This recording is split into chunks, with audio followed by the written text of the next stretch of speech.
Pernahkah kalian melakukan kegiatan seperti di gambar? Ya, yaitu menggosok-gosokkan penggaris ke rambut. Kemudian penggaris tersebut didekatkan ke potongan kertas kecil-kecil. Apa yang terjadi? Yang terjadi, kertas kecil akan terangkat ke penggaris yang baru saja digosok-gosokkan. Kenapa bisa terjadi demikian? Yuk, kita bahas di video kali ini.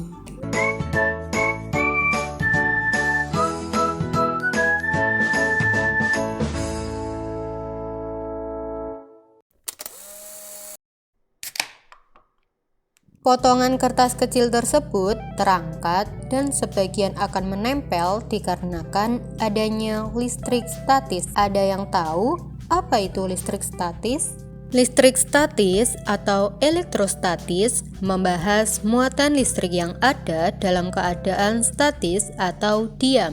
Kita harus ingat struktur atom terlebih dahulu. Atom merupakan partikel terkecil dari suatu unsur. Secara elektrisitas, atom tersusun atas inti pusat yang bermuatan positif atau proton, netral atau neutron, dan dikelilingi oleh satu atau lebih elektron yang bermuatan negatif. Muatan listrik muncul karena adanya perpindahan elektron dari satu benda ke benda lain. Terdapat dua muatan listrik, yaitu muatan positif dan muatan negatif. Dikatakan bermuatan positif apabila proton lebih banyak daripada jumlah elektron. Sebaliknya, dikatakan bermuatan negatif apabila elektron lebih banyak daripada jumlah proton. Nah, sedangkan benda dengan jumlah muatan sama disebut atom netral. Benda yang bermuatan sejenis akan saling tolak-menolak ketika didekatkan. Sebaliknya, benda yang mempunyai muatan yang berbeda akan saling tarik-menarik. Yuk, kita bahas bagaimana penggaris dapat menarik kertas-kertas kecil. Penggaris plastik yang digosokkan ke rambut bermuatan listrik karena elektron dari rambut berpindah ke penggaris plastik, sehingga penggaris berlebihan elektron. Muatan itulah yang menyebabkan sobekan kertas kecil dapat tertarik ke penggaris. Dengan adanya muatan listrik, maka muncul interaksi tarik-menarik atau tolak-menolak antar muatan listrik. Tarik atau tolak itu merupakan gaya. Dalam listrik statis, gaya tersebut disebut gaya Coulomb. Ada yang tahu apa itu gaya Coulomb? Ahli fisika asal Perancis, Charles Augustin de Coulomb, melakukan penelitian. Penelitiannya mengenai gaya yang ditimbulkan oleh dua benda yang diberikan muatan listrik dan dipisahkan oleh jarak tertentu. Konsep yang ia temukan ini disebut dengan hukum Coulomb.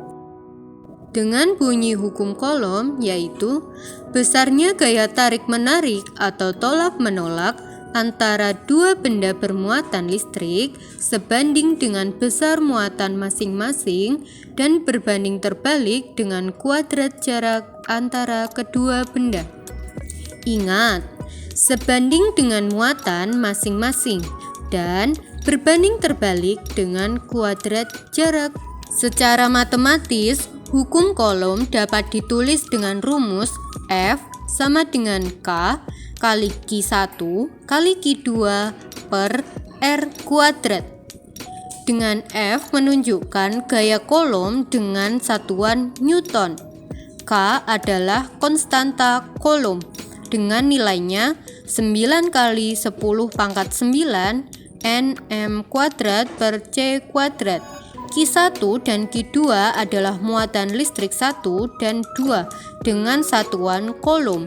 R adalah jarak dua muatan dengan satuan meter. Pembahasan berikutnya adalah medan listrik.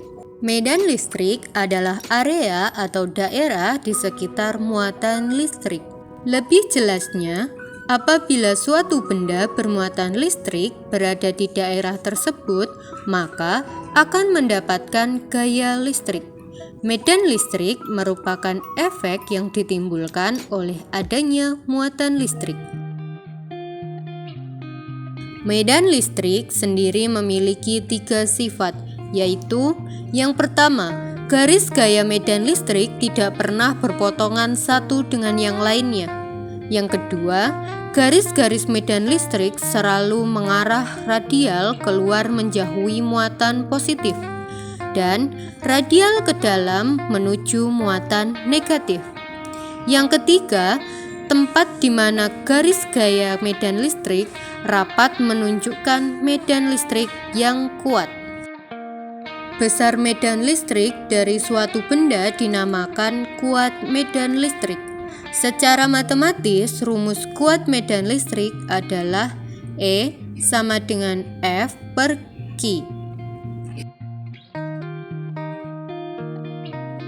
Selanjutnya, kita akan melakukan simulasi untuk mengetahui kuat medan listrik menggunakan PET simulation.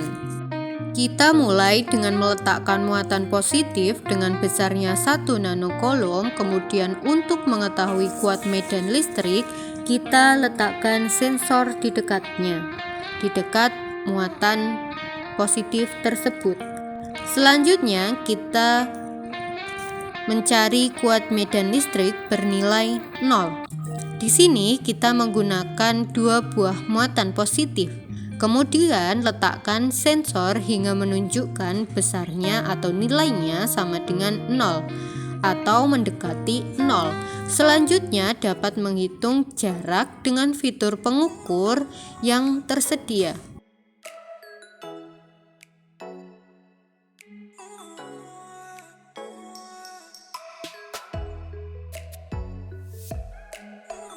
Tahukah kamu cara untuk mengetahui benda bermuatan listrik atau tidak dan apa jenis muatan tersebut?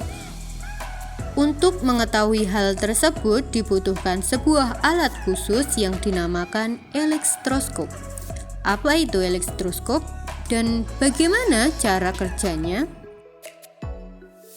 Elektroskop merupakan alat yang digunakan untuk mengetahui muatan listrik pada suatu benda sekaligus menentukan jenis muatan benda. Selanjutnya, kita harus tahu susunan elektroskop, yaitu terdiri dari 2 buah daun elektroskop, tabung kaca, konduktor, dan bola logam. Cara kerja elektroskop. Cara kerja elektroskop akan dibedakan menjadi 2 macam, yaitu yang pertama, memberi muatan elektroskop dengan induksi.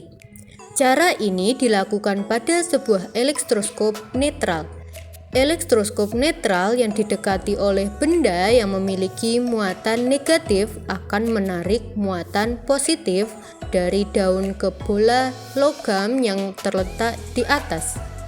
Muatan negatif yang terletak pada bola logam mempunyai sifat tolak-menolak dengan muatan yang berada pada benda yang didekati dan akan menuju ke daun-daun elektroskop.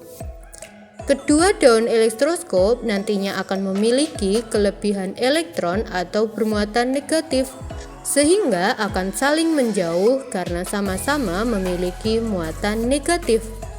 Semakin besar muatannya, semakin jauh jarak antara kedua daun elektroskop. Hal ini juga akan terjadi jika benda bermuatan positif diinduksikan pada elektroskop.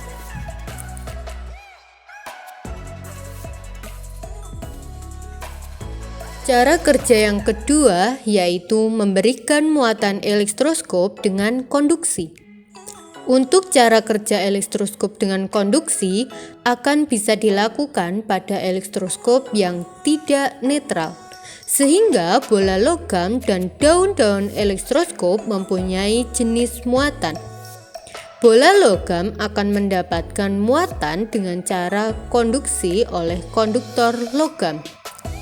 Kita ambil contoh, ketika pada kondisi awal bola logam dan daun elektroskop memiliki muatan negatif, maka Jika didekati dengan benda bermuatan positif, maka muatan negatif pada daun akan ditarik ke arah bola logam. Daun-daun elektroskop akan saling mendekat. Jika benda bermuatan negatif didekatkan pada logam, elektron akan turun menuju daun kaki sehingga kedua daun kaki akan semakin saling menjauh.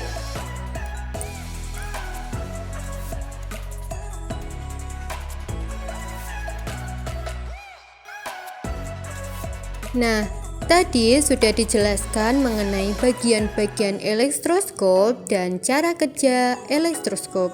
Sekarang mari kita uji coba membuat alat peraga elektroskop berbasis home materials.